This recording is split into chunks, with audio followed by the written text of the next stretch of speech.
Hola, soy Bettina y en este video me gustaría compartir con ustedes qué es lo que me llevó a escribir el cuento Alexander, la piedrita que se convirtió en montaña.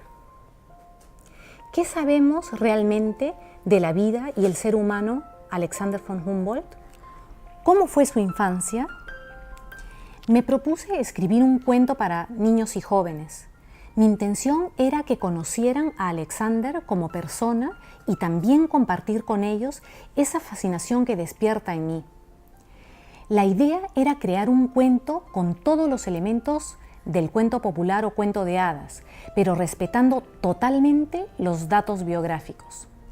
Comencé leyendo 4 libros, tanto de su biografía como de sus viajes. Tenía muchísima información almacenada.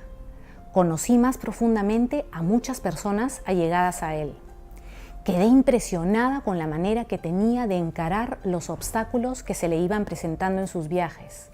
Me encantaron su fortaleza, su sentido del humor en las situaciones más complicadas y desesperantes. Su sensibilidad para describir situaciones y paisajes durante sus travesías. Comencé a admirarlo no solo por sus logros como científico, porque me conecté más con su impresionante sentido de justicia, con la bondad que transmitía en sus apuntes personales, con la pasión con la que escribía sus cartas y con la admirable capacidad de haber podido sobreponerse a los oponentes tan aplastantes con los que tuvo que lidiar durante su vida. A pesar de cuánto lo hicieron sufrir, mantuvo su espíritu alegre y bondadoso. A pesar de haberse convertido en un niño muy enfermizo, vivió 90 años, habiendo pasado por situaciones extremas de peligro, epidemias y terribles inclemencias del clima durante sus viajes por distintos países. Yo tenía clarísimas varias anécdotas importantes de su vida. Me resonaban frases enteras escritas por él, de tanto que las volví a leer.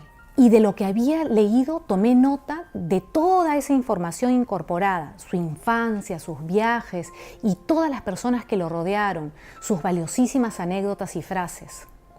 Me di cuenta que resultaba larguísimo y aunque fue duro para mí dejar de contar todo lo que ya tenía en mente, me di cuenta de algo. Lo mejor era contar sobre Alexander, el niño en mi cuento. ¿Cuáles fueron sus sueños y cuáles fueron sus realizaciones en la vida? Desde niño y adolescente soñaba con viajar y conocer países lejanos. Él mismo lo ha expresado en sus libros. Él mismo también decía que la vida se le presenta como un horizonte sin límites. Cuando se dedicaba a estudiar mapas o a leer libros de viajes, sentía que se ponía en contacto con lugares y paisajes lejanos. Decía que la sola idea de renunciar a la esperanza de ver las constelaciones del hemisferio sur le causaba una gran punzada en el corazón. Quería ver el mar que solo conocía de los perfiles dibujados en los mapas. Ansiaba contemplar las estrellas del hemisferio sur, la Cruz del Sur. El mar, la Cruz del Sur y otras ensoñaciones anticipadas de un profundo amor por el planeta y el cosmos se hicieron realidad en la edad adulta. Pero su infancia no fue fácil. Tuvo muchos problemas en su casa y con los estudios. Por mucho tiempo, su mamá y sus tutores pensaron que era tonto y flojo.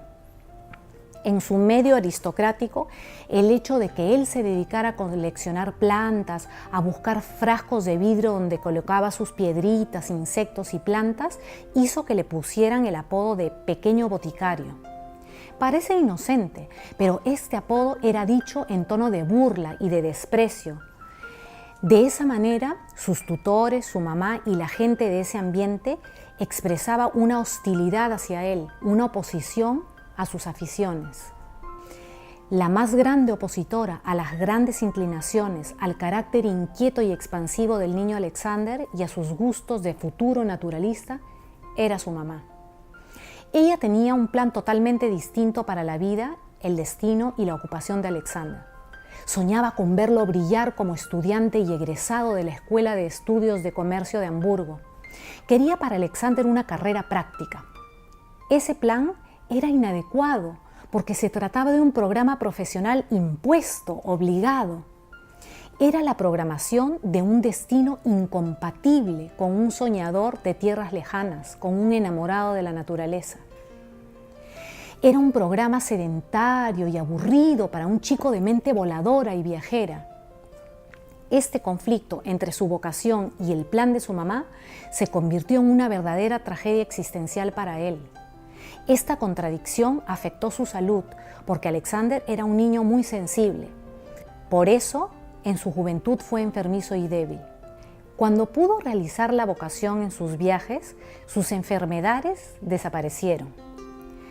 A pesar de los climas nocivos y adversos, demostró una gran fortaleza, una salud y energía enormes que le permitieron vivir con alegría hasta los 90 años una vida maravillosa. La experiencia de Alexander von Humboldt nos puede llevar a profundas reflexiones. Es que en verdad nos resultan pedagógicamente muy útiles para no cometer los mismos errores con nuestros hijos y, si somos maestros, con nuestros alumnos. Alexander no fue comprendido en su infancia ni en su adolescencia. Cada vida debe ser vivida con autenticidad. Cada uno debe ser el autor de su propia vida. Ser libre significa descubrir y realizar el proyecto propio de ser. Los jóvenes deben evitar ser programados por otros, ni siquiera por los padres, que a veces creen tener el derecho de decidir por los hijos su porvenir y su carrera. También indirectamente presionado con sus propias ilusiones hasta el punto de crear en ellos falsas vocaciones y así frustrar la verdadera vocación haciéndolos sentir infelices. No, uno mismo debe hacer sus propios planes para vivir auténticamente. La inautenticidad conduce a la amargura, al fracaso existencial. En el cuento Alexander la piedrita que se convirtió en montaña, podemos leer cómo Alexander realizó su vocación de científico y cómo fue plenamente feliz. Conservó siempre un carácter noble, generoso y alegre. Es que vivió en armonía consigo mismo. En verdad, el asunto es ser auténtico y Alexander von Humboldt fue auténtico. ¿Cómo era Humboldt ya como hombre pleno y realizado? Hay muchas anécdotas que revelan su sensibilidad de alma. Él escribe que una vez estuvieron caminando y que llovía muchísimo. Contó que sus botas se deshicieron y que llegaron con los pies desnudos y sangrantes a Cartago. Pero lo que más describe con inmensa alegría es que llegaron enriquecidos con una hermosa colección de nuevas plantas y cantidades de dibujos de ellas hechos por él. En otra anécdota cuenta, por ejemplo, que una mañana estaban esperando que llegaran las cargas con el desayuno, pero que no llegaban. Entonces él se levantó para dibujar algunas plantas, lo cual dice que le sirvió de desayuno. Sí, fue una especie de desayuno espiritual, no se quejaba. Hay otra anécdota en la que cuenta que acamparon en la selva peruana y se pasaron la noche acostados sobre la tierra. El cielo estaba bellamente estrellado.